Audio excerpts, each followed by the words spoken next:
Manitoba is experiencing an influx of people illegally crossing the U.S.-Canada border to seek asylum. And we're learning more about the underground network that's bringing them to the province. And it involves a major hub in Minneapolis. CTV's Beth McDonnell reports. This is Carmel Square in Minneapolis. There's a market, a mosque, and a meeting place. These men went here specifically looking for someone to take them north to the border. We either die or we make it. The Minnesota city is a hub on a growing underground railroad to Canada. Taking a cab drivers, taking a bus from here to Grand Forks, and then renting a vehicle from Grand Forks to the border. Somali community activist Omar Jamal says he's talked with up to 30 families. Most are from Minneapolis, some from Ohio. They're all worried they'll be forced out of the United States, so they are willing to pay up to $1,000 for transportation to the Canadian border.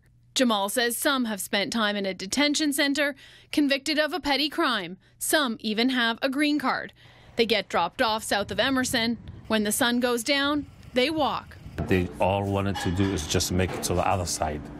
But sometimes the question is, where is the other side? The Canada Border Services Agency says between April last year and the end of January, more than 400 people illegally crossed the border near Emerson. More than half have Somali citizenship. We have been working 5 hours through snow and everything.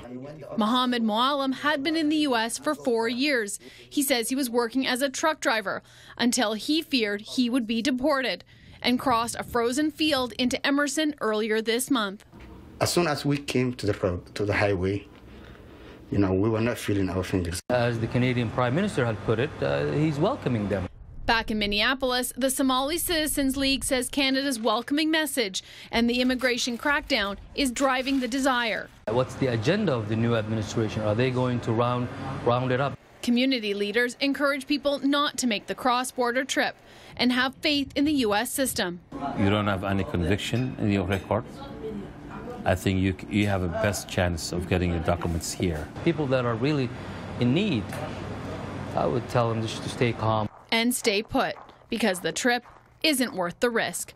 Beth McDonnell, CTV News, Winnipeg.